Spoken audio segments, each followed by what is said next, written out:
The night they kicked me out, my dinner plate was still warm.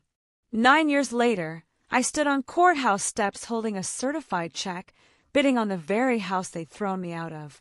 My father's eyes met mine across the crowd when he realized who was outbidding him. The look on his face, priceless. But let me back up and tell you how a girl they called, just a girl, built an empire from their rejection. If you've ever been underestimated, dismissed, or told you'd never amount to anything, this story is for you.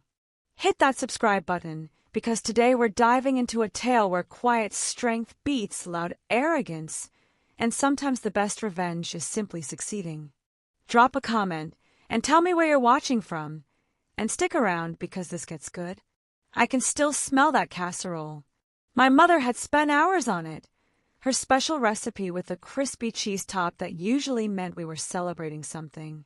But that night, it became the backdrop for the moment my family disowned me.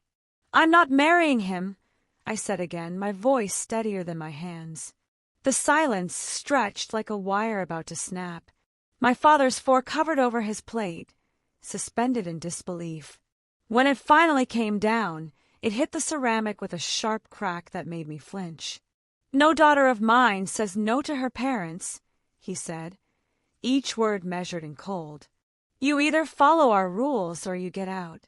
My mother, the woman who used to sing me lullabies and bandage my scraped knees, sat frozen. Her eyes stayed fixed on that casserole like it held the answers to questions she was too afraid to ask. She didn't defend me. She didn't even look at me. "I won't marry someone I don't love," I repeated, my voice cracking now. "I'm 19. I should get to choose. You'll do what we say, or you'll do it somewhere else," my father interrupted. "We've given you everything. A roof, food, education. And this is how you repay us. With disrespect and defiance."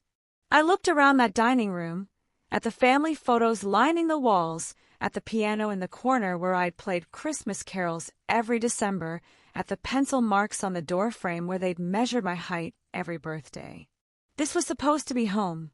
This was supposed to be love. But love, I was learning, came with conditions I couldn't meet. "Fine," I whispered, standing up from the table. "I'll pack." My father didn't even watch me leave the room. My mother finally looked up, but only to clear the dishes, including mine, still half full and growing cold. That night, I stuffed everything I owned into 2 duffel bags. Clothes, books, the little jewelry box my grandmother had given me. As I zipped up the second bag, I heard my mother's footsteps in the hallway. For a moment, I thought she might knock, might come in and tell me she was sorry, that we could work this out. Instead, I heard her footsteps retreat. At 19, I learned that sometimes the people who are supposed to love you unconditionally are the first ones to put conditions on that love. Rachel's couch became my world for 3 months. Her tiny apartment smelled like instant coffee and the stress sweat of a pre-med student, but it was the first place I'd ever felt truly free. The futon had springs that jabbed into my ribs every night, but I take physical discomfort over emotional manipulation any day. "Are you sure you're okay sleeping out here again?" Rachel would ask, guilt written across her face as she headed to her actual bedroom. "Are you kidding?" I'd tell her, "This is luxury compared to walking on eggshells." And I meant it, even as I lay there at 2 a.m., staring at water stains on the ceiling and wondering what the hell I was going to do with my life. I felt lighter than I had in years. Days blurred together in a haze of job applications and rejection emails. The grocery store finally hired me for $8.50 an hour, night shifts, weekend shifts, whatever they needed. While my former classmates posted college party photos on social media, I was learning the art of scanning barcodes at 11 p.m.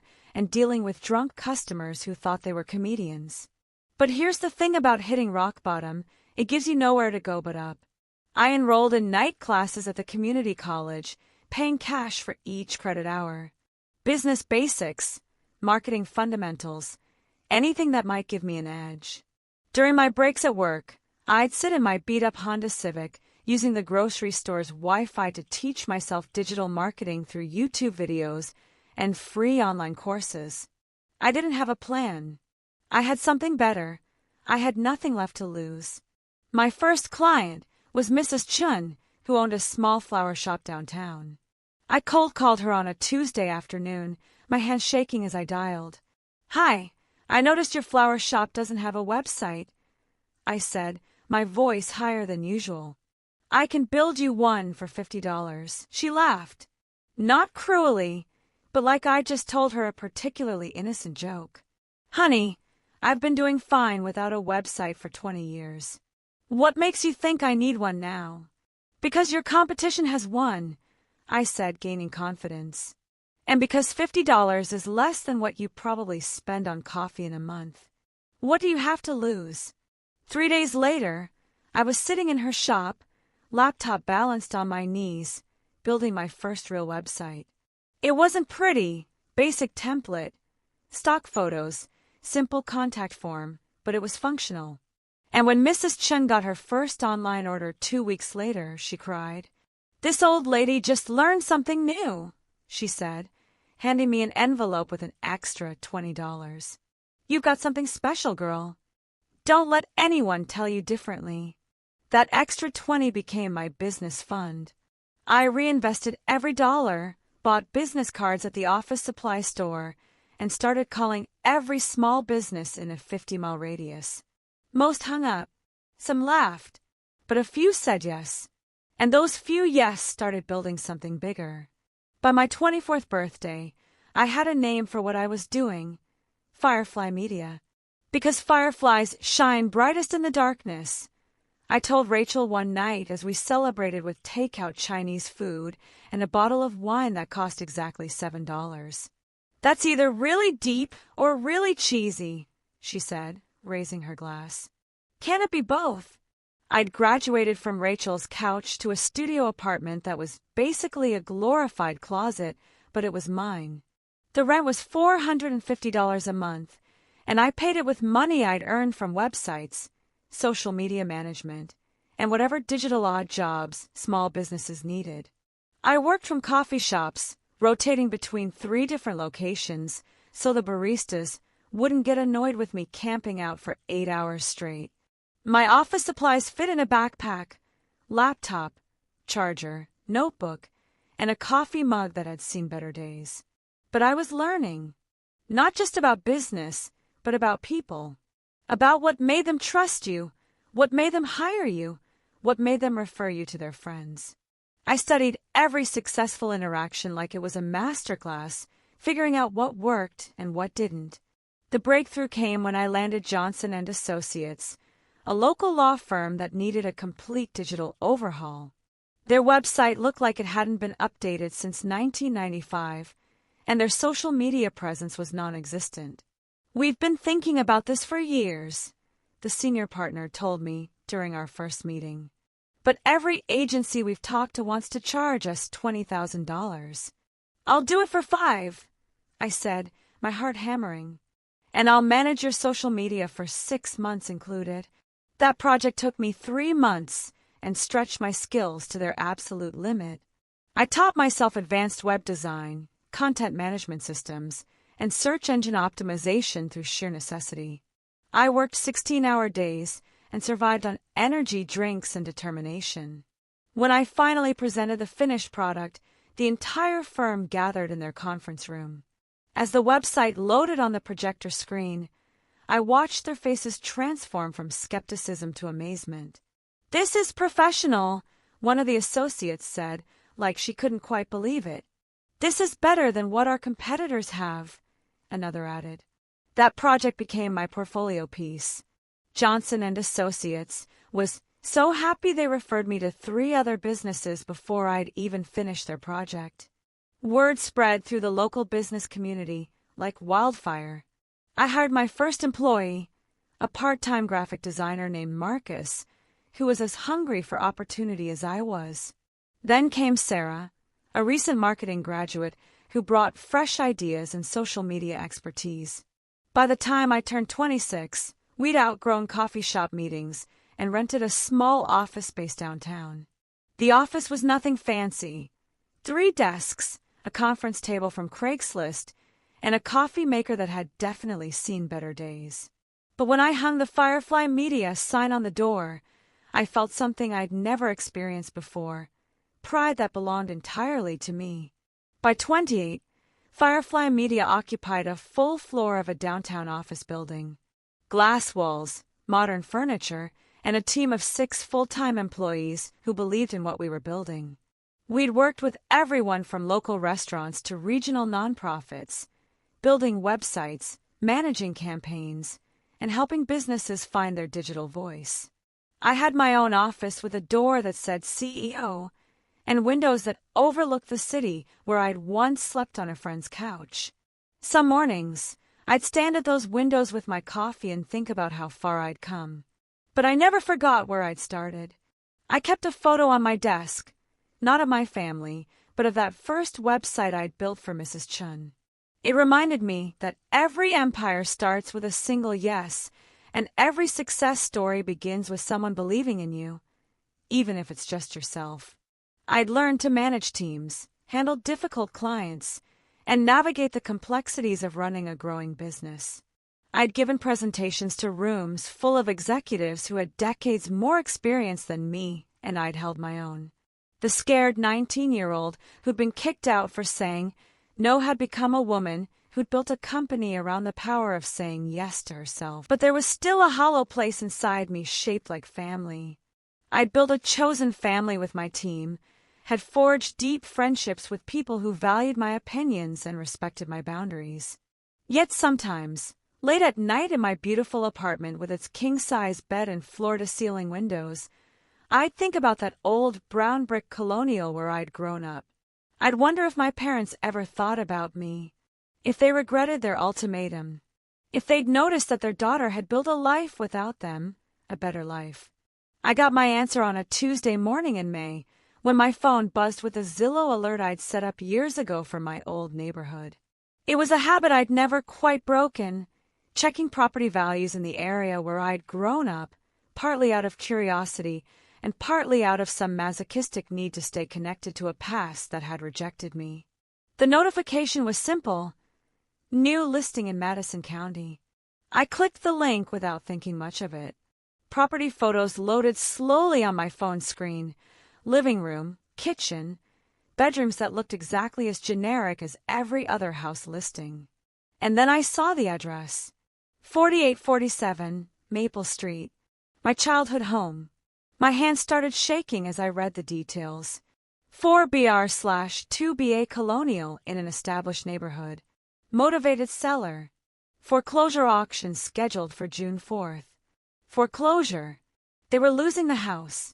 June 4th dawned clear and hot, the kind of summer morning that makes asphalt shimmer and forces you to choose between comfort and professionalism. I chose professionalism: navy pantsuit, low heels, and a briefcase that contained the certified check I'd gotten from my bank the day before. The courthouse steps were crowded with real estate investors, bargain hunters, and people who made their living buying distressed properties. I recognized the type: sharp eyes, casual clothes, the kind of confidence that comes from having done this dozens of times before. I wasn't one of them. I was there for entirely different reasons. I spotted my parents before they saw me. They stood apart from the crowd, my father in a shirt that used to be white, and my mother clutching a purse I remembered from high school. They looked smaller somehow, diminished by circumstances I could only imagine. Part of me wanted to approach them, to ask what had happened, how they'd ended up here. But a larger part of me, the part that had learned to protect itself over the past 9 years, held back.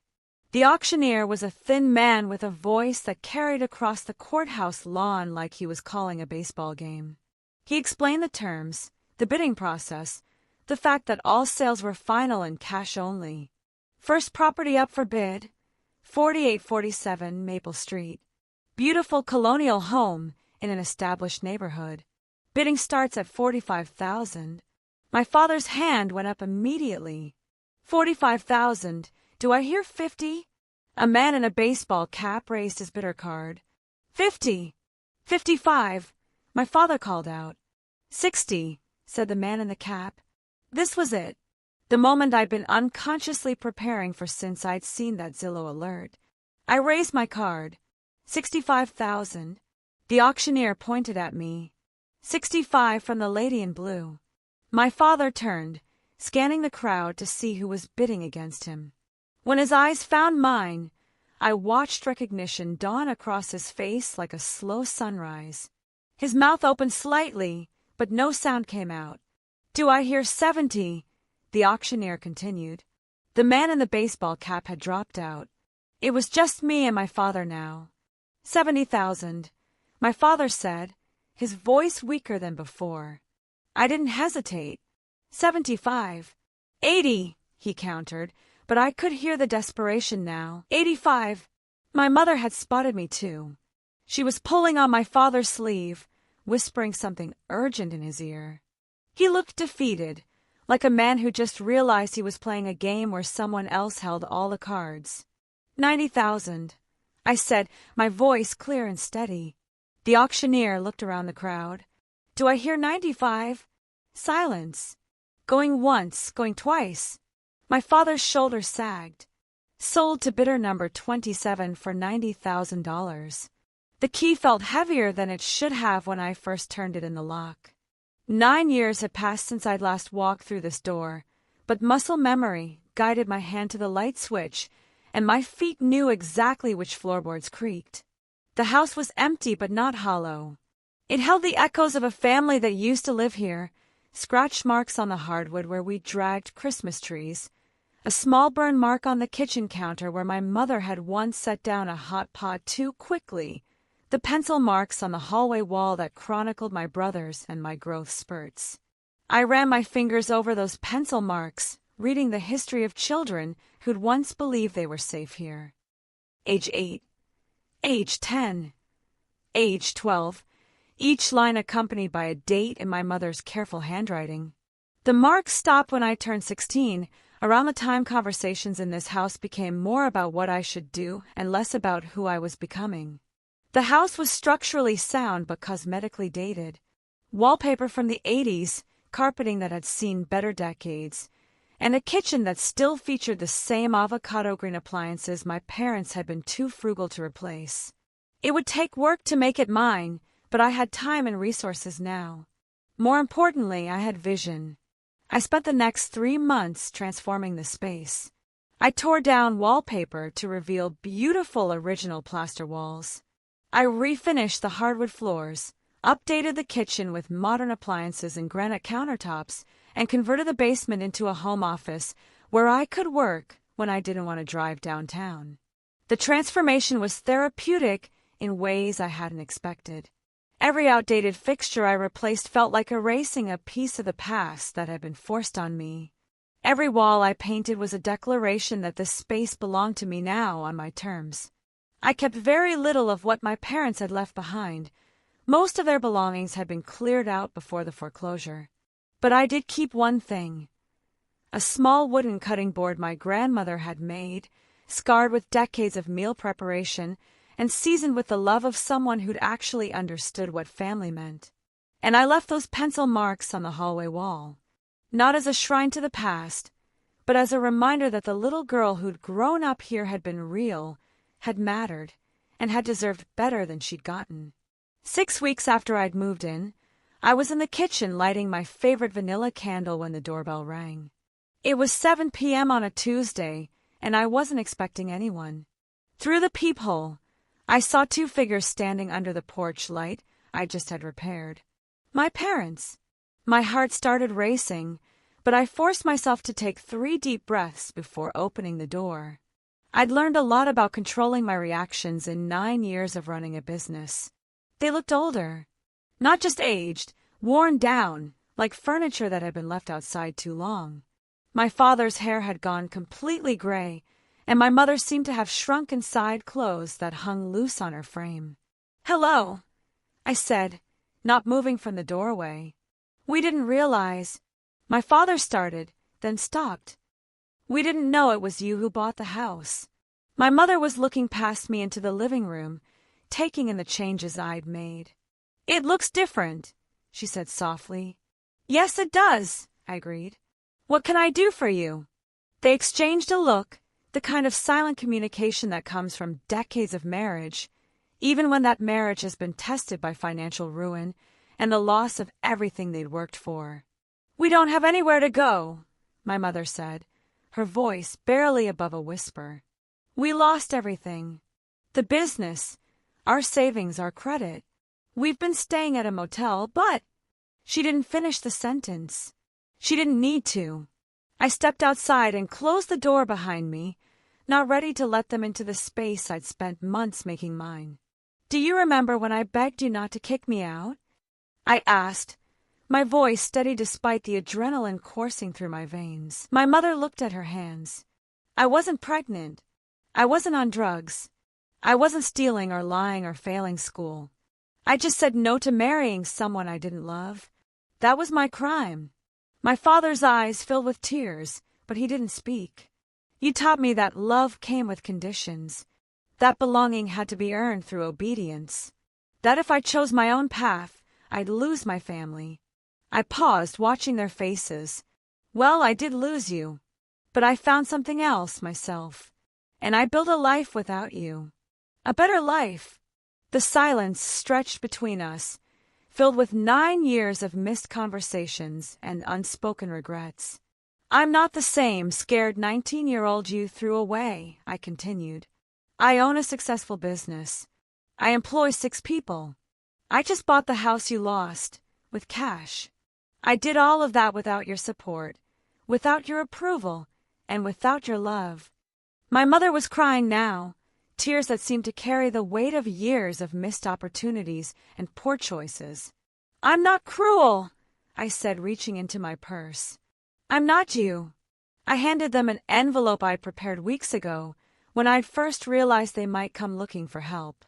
Inside were addresses and phone numbers for local shelters, transitional housing programs, and social services that could help them get back on their feet. "These are resources that can help you," I said. "Real help, not charity from the daughter you disowned." My father took the envelope with shaking hands. "We're sorry," he whispered. "I know you are," I replied. "But sorry doesn't undo 9 years of silence. Sorry doesn't replace the family I had to build for myself. Sorry doesn't heal the 19-year-old who cried herself to sleep on a stranger's couch because her own parents valued control more than love." They stood there for another moment, uncertain and diminished. Finally, my mother spoke. "We're proud of what you've accomplished," she said. "No," I replied gently. "You're amazed by what I accomplished. There's a difference. Pride would have meant believing in me before I proved you wrong." They walked away without another word.